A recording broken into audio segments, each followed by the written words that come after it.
Okay, let's have a look at different religions and see what the consequences of certain behaviour is. Regardless of what their religious texts say, here's what the community would likely do or put pressure to happen. Okay, so therefore, what is most likely to happen? So on the subject of the afterlife, so we deal with one issue. They will call it the afterlife, and if there is one or not. It actually depends on your religion. When or whether or not you have one or not. It is the case that people have spirits that can leave their body while they're alive.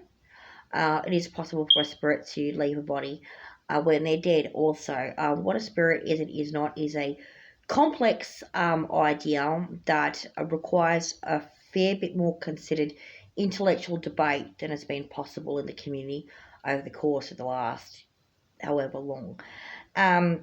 However, they are not light because that they can change their speed and their sentience. So we can rule out them being light. They're certainly not the physical plane because they're quite different from that. And so we're forced to conclude at the moment that they're immaterial, they're polydualistic, they're not light. They are capable of refracting light in some capacity, which is why they have colours. And so it's and they're definitely not products of people's brains. Okay, there's something else. Whatever that might not mean, the question might be asked about what is the afterlife. Well, it's an interesting question because there are several different perspectives on what that might mean, just in the mainstream for the major world religions. But there's also many other perspectives on the subject. So let's start with the major three world religions, the so-called the Abrahamic cults. In the Abrahamic cults, they don't believe in reincarnation. Okay, they believe there is a place that people go to when they're deceased, so the spirit leaves their body and they go somewhere else. They typically divide that into two places, heaven and hell. Okay, in the case of Islam and Christianity. In the case of Judaism, however, they do have a conception of an idea of heaven, but they also have a place called Sheol. Now, Sheol is a place of transition. So Sheol is basically like a place where you get assigned where you go, and they have two options. They can go to heaven and be with the Creator, or they're destroyed. Okay, there's no hell, there's no eternal punishment afterwards. They're destroyed. Okay, so on the subject of that, you can rest assured that Mr. Epstein, of rather problematic infamy in the United States of America, was destroyed. We looked into it and discovered that his background was Jewish, which, by the way, would bring shame to other Jewish people, and so please don't blame them for that. His spirit was destroyed in Sheol in 2019 when he passed away. He would not have made it to heaven.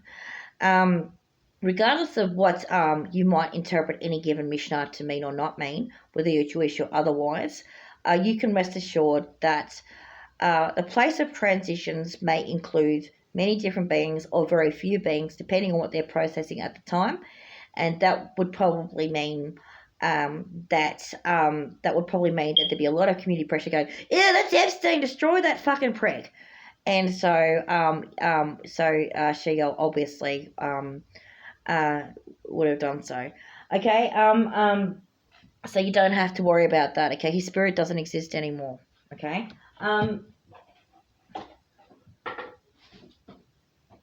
Okay. Now, the idea of a place of transitions is an interesting one. That's a nice little metaphor or analogy for the flow of them changing a dress.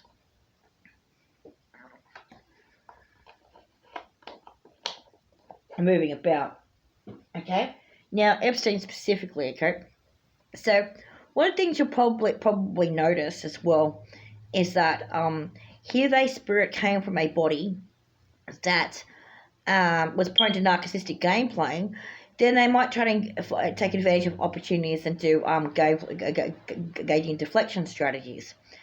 Have you had the unfortunate experience of going to a place rather similar to Sheol while you're alive, then you might witness the other spirits destroying Epstein, or people who are very similar, and you might witness other beings that are in a state of transition to other places, attempting to go to those other places, whilst the gameplay and deflection strategies are observed.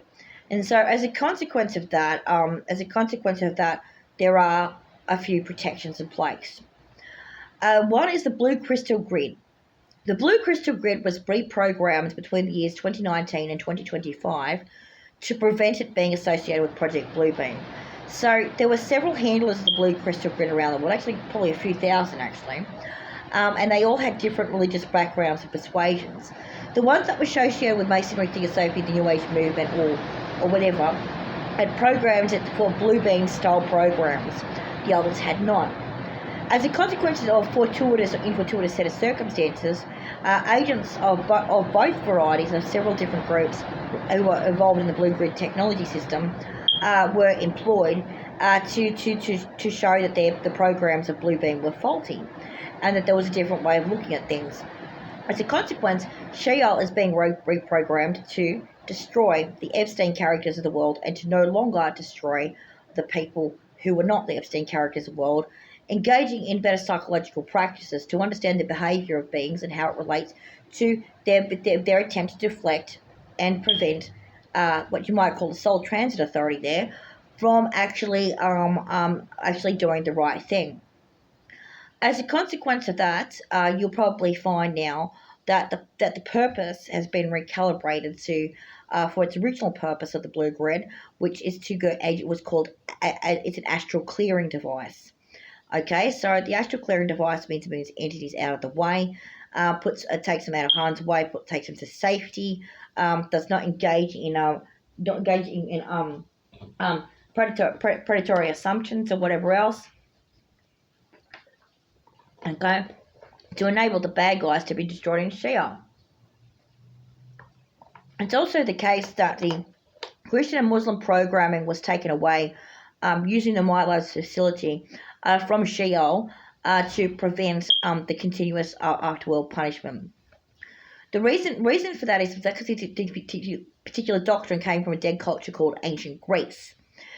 Now, Ancient Greece came up with the policy of Hades being a place of eternal punishment, and did what's called the Pluto and Persephone curse. The Pluto and Persephone curse was destroyed,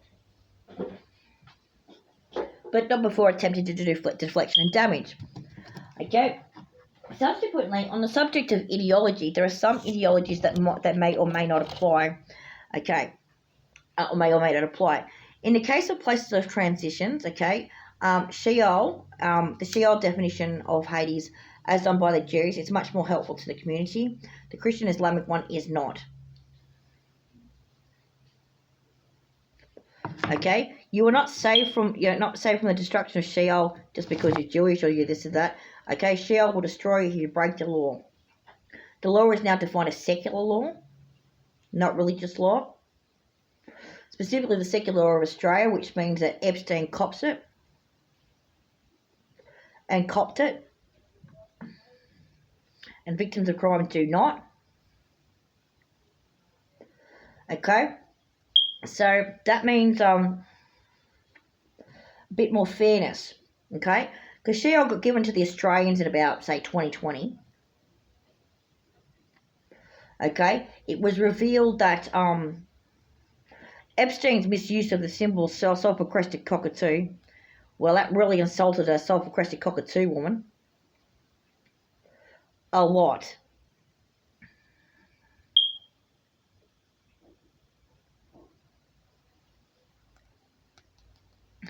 Okay, so Epstein's a fucking goner. Now, of course, sulphur-crested cockatoos and associated Australian totems don't have hell. Okay, well, you need to understand the concept of Hades or Sheol is not an Australian concept in general. Okay, it's not part of the native Australian landscape as far as we know. Okay, doesn't appear to be. Hell, the devil, God, Jesus, etc., were reduced to Australia by Catholic missionaries and Anglican missionaries. Okay, they didn't have it before that. Okay, but if you're gonna have that fucking shit, Sheol destroys the Epsteins of the world. Okay? We don't give a flying fuck what your religion is, what your race is, what your fucking gender is. Don't you lie, don't you steal, don't you bully, don't you abuse, don't you fucking rape. Don't you get your fucking maths mixed up. Don't you try and comedy stories that they're not your own. The Epsteins of the world are goners. Don't you do name confusion on that either. Okay? Here's another thing you probably noticed as well. The Epstein-Barr virus. You know how noticed how common the Epstein-Barr virus is? Have you noticed how common it is statistically, okay? It's not as a side note. The Epstein-Barr virus, okay, just so happens to affect 98% of the population. But people usually get infected before the age of 15. It's usually through breast milk, so nothing funky. And they're they get it when they're 15 to 25 years old. Okay, they get this thing called mono, or infectious mononucleosis, or called glandular fever, sometimes called the kissing disease. Oh, you regret that first boyfriend, do you? Anyway, okay, so, or girlfriend or whatever. So what then happens is that puts them at risk of different immunological disorders later in life. Low risk because most of the people don't go through it, okay? It requires a whole bunch of other variables for it to take effect. It's not really, a guaranteed thing at all. Nonetheless, it doesn't affect people that way if they're infected before via the breast milk, which is quite interesting. What's really interesting is that it didn't affect 98% of the population before the imperial colonial period of, say, the 16, 17, 1800s. So it's an example of one of the diseases that has been experienced by the global population since that time period, but not before, due to the regionalisation of diseases associated with less exploration going on for a while. So it makes you wonder if Epstein-Barr virus is an imperial disease. Maybe it is. Maybe it's an imperial virus. Maybe it's the virus of empire.